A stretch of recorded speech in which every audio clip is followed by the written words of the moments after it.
Have you ever just stopped and thought, how did Lucifer, the devil himself, manage to convince so many angels to follow him?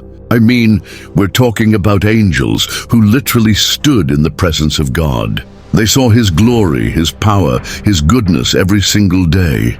And yet somehow, Lucifer got them to switch sides. Tough, right? Let's talk about it.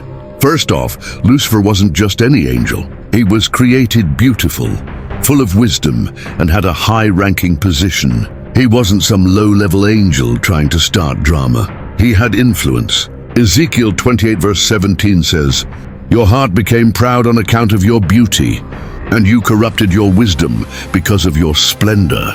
That's the first clue. Pride. His beauty and position got to his head. He started thinking, why should I serve when I could be in charge? Now here's where it gets interesting. Lucifer didn't pull this off overnight. Think about how people influence others today.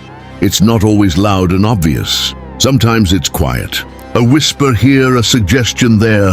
He probably didn't start by saying, "Hey, let's overthrow God." No, he likely planted seeds of doubt.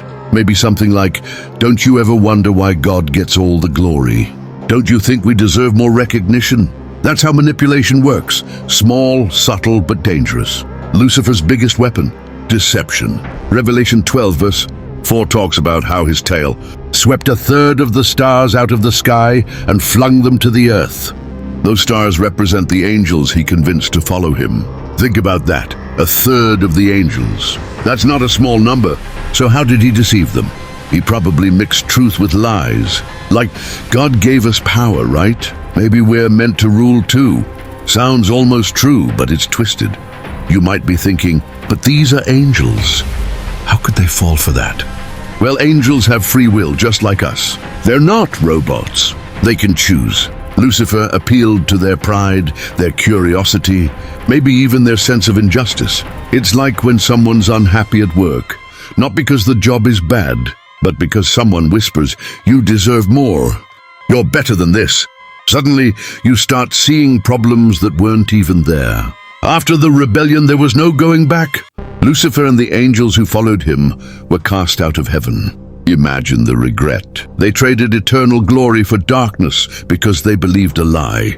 It's a warning for us too. Deception doesn't always look evil.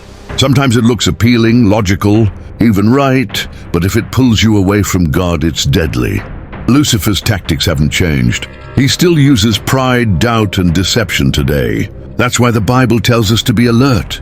If he could fool angels who saw God face to face, don't think you're immune. Stay grounded in the truth. Now, have you ever wondered what happened to those angels after they fell? Let's talk about it. See, when they followed Lucifer, there was no "oops, my bad" moment. Their choice was final.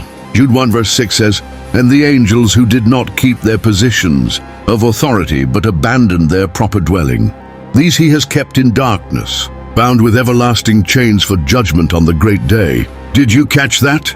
They're bound in darkness, waiting for judgment. No second chance, no reset button. Now, why should we care? Because it's a wake-up call. Choices matter. Lucifer's pride didn't just ruin him, it dragged others down with him. Those angels had it all. They saw God's glory and still they fell for a lie. If it happened to them, it can happen to anyone who lets pride and deception in.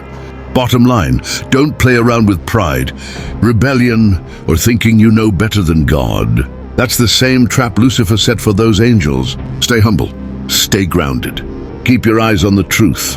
So that's what happened to the angels who followed Lucifer.